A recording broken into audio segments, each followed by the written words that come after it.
कोई सबसे पहले हैं और मछुआ समुदाय के लोग, उनके आसपास रहने वाले अन्य बिरादर के लोग हैं। तो उसकी लड़ाई लड़ने के लिए यह घटना है सती चौरा घाट की। 1857 में पूरे देश पर, पूरे उत्तर भारत पर लगभग अंग्रेजों ने कब्जा कर लिया था और वह शासन लंबे समय तक करते इस देश पर चले आ रहे थे। वह पूरे उत्तर भारत को लूटकर सोना चांदी हीरा मोती इकट्ठा करके और नदी के किनारे कानपुर सती चौरा घाट के पिठूर के पास अंग्रेजों का एक छावनी था, उसी पर वो लोग सोना चांदी हीरा मोती चोरी करके देश से लूट का पाट करके वहाँ पर रखे थे और रखकर वो नदियों के रास्ते से वो विदेश जाने की तैयारी में थे कि सोना चांदी हीरा मोती विदेश चला जाए। उस समय किसी को इस पार उस पार जाना था तो किसी को याद करना पड़ता था, तो वो सिर्फ और सिर्फ मछुआरों को, क्योंकि मछुआरों के सिवा कोई किसी को कहीं भेज नहीं सकता था। बोलो भाई गलत है सही है? तो भाई नदी के रास्ते से सारा व्यापार व्यवसाय होता था और उस समय समाधान निषाद लोचन निषाद की अगुवाई में सैकड़ों नावें चलती थी। अब बड़ी बड़ी सैकड़ों नाव, बड़ी बड़ी सैकड़ों जहाज। तो अंग्रेजों ने कहा कि हमको कलकत्ता के रास्ते से बाहर जाना है, आप मुझे छोड़ने चलो। तो समाधान निषाद लोचन निषाद ने अपने नाव में लगभग 3400 अंग्रेजों को बैठाया और सोना चांदी हीरा मोती जो लूटे थे, उनको पता नहीं था कि हमारे देश की खजाना है, वो लाद कर चल दिए।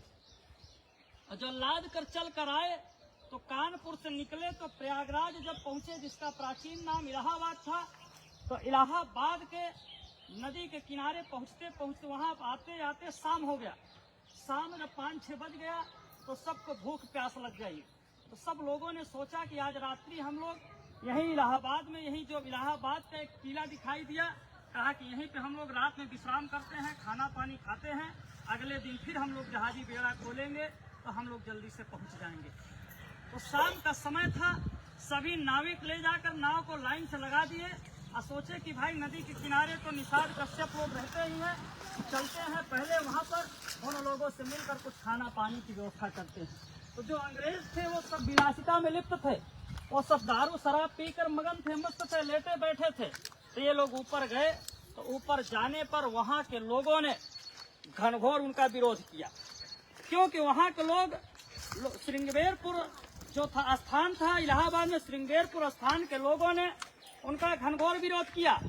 कहा यार तुम इस देश से गद्दारी कर रहे हो, समाधान निषाद लोचन निषाद, तुम इस देश को लुटवाने में अंग्रेजों की मदद कर रहे हो, दलाली कर रहे हो, और आज तो तुम्हें बिरादर के नाम पे पानी पी मिल जा रहा है और दोबारा तुम्हें आए तो तुम्हें उल्टा टंगवा कर तुम्हारी चमड़ी को निकलवा लिया जाएगा।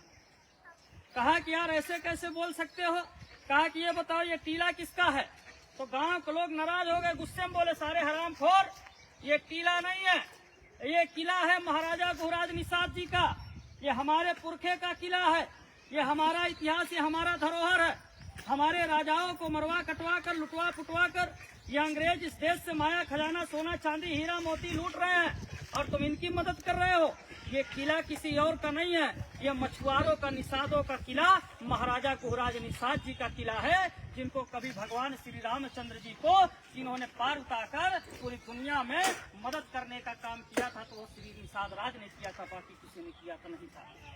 तब उन्होंने कहा कि यार यह देश हमारा है, यह माया खजाना जो लूट कर जा रहा है ये हमारा है, तो ऐसा करो इन लोगों को। उन्होंने उस किले को देखा तो उनकी सोच पर बदल गई।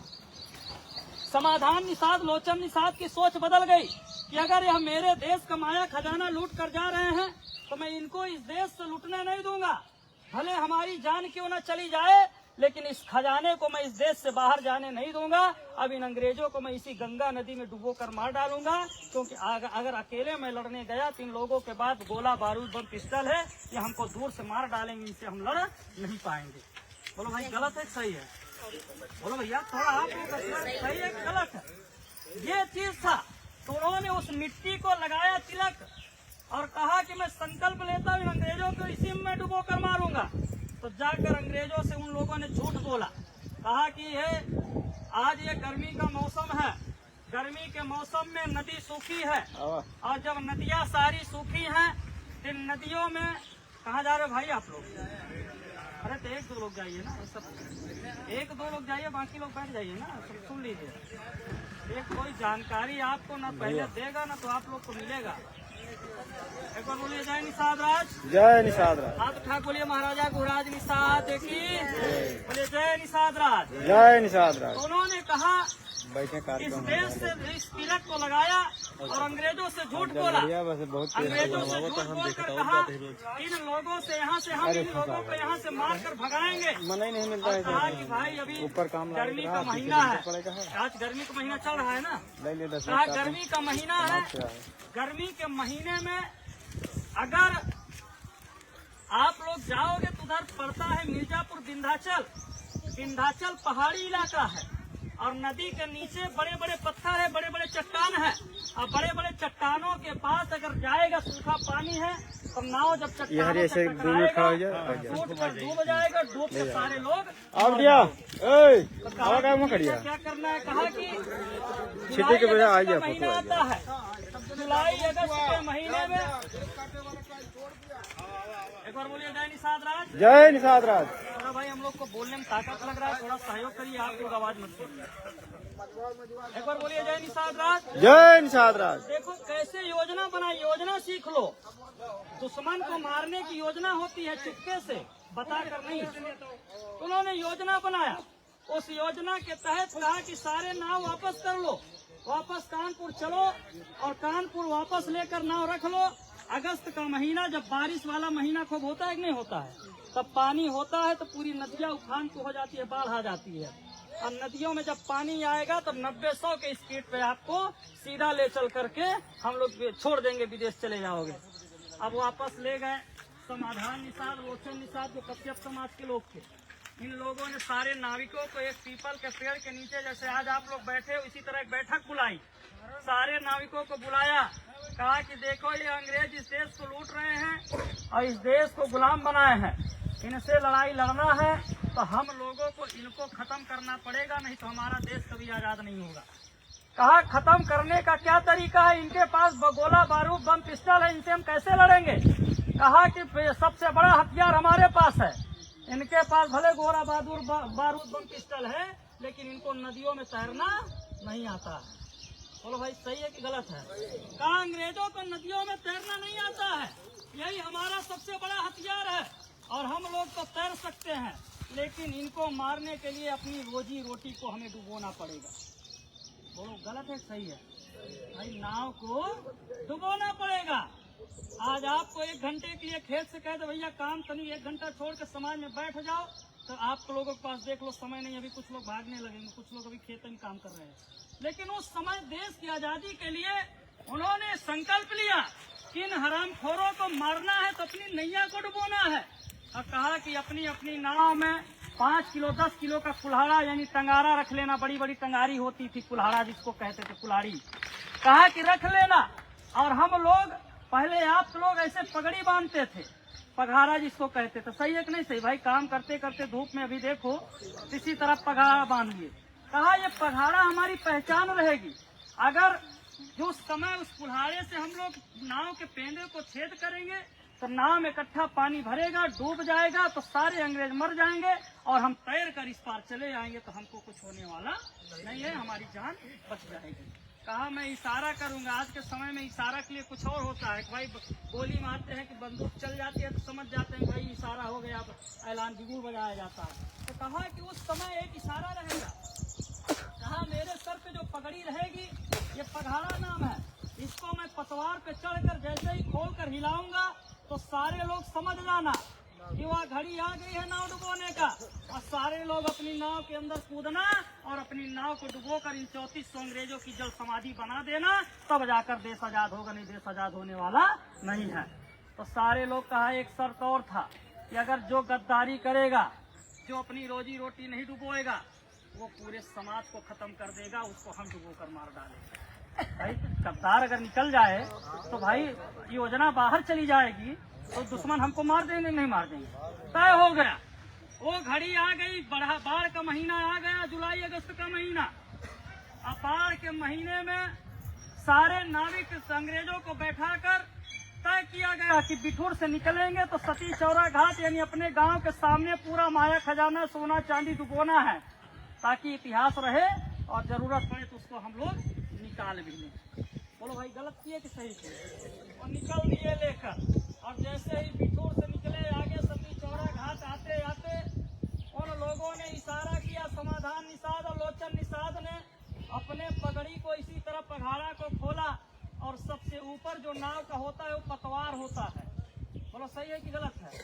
पतवार के ऊपर चढ़ा और ऐसे लेकर पघाड़ा को जैसे ही हिलाया वैसे सारे निषाद समाज के लोग अपनी अपनी नाव के मरिया में कूदे और मोटा मोटा टंगारा से फटाफट करके पूरी नाव को डुबो डाले और 3400 अंग्रेजों को डुबोकर वहीं पे जल समाधि बना दिए। पूरी दुनिया में हाहाकार मच गया, पूरी दुनिया में डंका बज गया कि अब निषाद देश की आजादी की लड़ाई लड़ रहे हैं। अब लगता है अंग्रेज को यहाँ से भगा देंगे, मार देंगे। हर जगह युद्ध छिड़ गया, हर जगह क्रांति की लड़ाई लड़ने लगी, तमाम नेता पैदा होने लगे। जब निषाद राज ने जब जाकर छेड़ा था तब पूरी दुनिया ने देश की आजादी के लिए आवाज उठाया था। उसके बाद उस नाव में एक नाविक एक अंग्रेजों का उनका टीएन को बुलाया था कि देखिए आए बैठे हम बैठ कर फायदा नहीं कुछ सुना है बैठे तो पढ़ने को मिलता है। भला रानी विक्टोरिया का शासन में एक ब्लैक स्मिथ कमांडर बहुत ही बड़ा बहुत ही खतरनाक एक ब्रिटिश सेना हुआ करता था। वो आप लोगों के साथ रहते रहते तैरना सीख गया। अब वो तैरना सीख गया तो नदी के इस पार निषाद नाविक भागे तो नदी के दूसरे पार होशियार था वो भागे। तो कुछ लोग पकड़ने का प्रयास किए तो कुछ लोग कहे चलो 3400 को मार डाला, एक तो छोड़ दोगे क्या, कुछ हो जाएगा क्या? अब सबसे बड़ी गलती वही कर दी। अब ब्लैक स्मिथ कमांडर नदी को लांघ कर दूसरे पार गया और उसने रानी विक्टोरिया को खत लिखा। रानी विक्टोरिया को खत लिखा, कहा कि भाग चलो रानी यहाँ से, हमारे 3400 अंग्रेजों को जल समाधि बना दिए हैं ये निषाद समाज के लोग, भाग चलो जल्दी से, नहीं हम लोगों को भी मार देंगे, काट डालेंगे, खत्म कर देंगे। तो रानी विक्टोरिया ने कहा कि ऐसे कैसे, इतने साल हमने 100 साल 150 साल हम लोगों ने इस देश पर कब्जा करके गुलाम बनाया, इतनी आसानी से हम कैसे छोड़ सकते हैं? कहा कि ठीक है। तो उसने लेटर लिख के सारी चीज बता दिया कि किसने किसने मारा, किसने क्या किया। अब रानी विक्टोरिया ने इतिहासकारों को बुलवाया, इतिहासकारों को बुलवा कर कहा कि पता करो कि ये निषाद क्यों लड़ाई लड़ रहा है इस देश की, आखिर इस देश से इस निषादों का क्या मतलब है, ये कश्यप निषाद मछुआरे क्यों लड़ाई लड़ रहे हैं, आखिर क्या कारण है? इतिहासकारों ने बताया कि यह देश ही इनका इन लोगों का है, या इन्हीं लोगों का यह देश है। अगर आप इन लोगों से जल्दी से खत्म नहीं करें तो हम लोगों को मारकर भगा देंगे और यहाँ पर आप लोगों को देश को गुलाम नहीं कर पाओगे और यह देश गुलामी से आजाद नहीं हो पाएगा। बोलो भाई गलत है सही है? तब जाकर उन लोगों ने, अंग्रेजों ने समाधान निषाद लोचन निषाद को, जैसे ये पूरे गांव के निषाद ही मिलकर मारे थे, मान लो यही गांव है, तो उनके साथ 167 पुरुषों को पाए। कितना? 167 पुरुषों को, यानी निषादों को।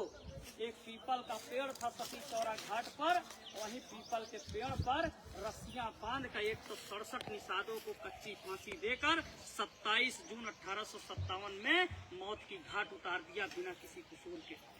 पूरे गांव को जलवा डाला अंग्रेजों ने, पूरे गांव को मरवाना कटवाना शुरू कर दिया। फिर उसके बाद 1960 में भारतीय दंड संहिता के तहत आपके देश को ऊपर अत्याचार बर्बरता करना शुरू कर दिया, मारने काटने लगे चारों तरफ से। फिर उसके बाद 1871 में सबसे पहला सबसे खतरनाक कानून आप लोगों के लिए काला कानून बनाया।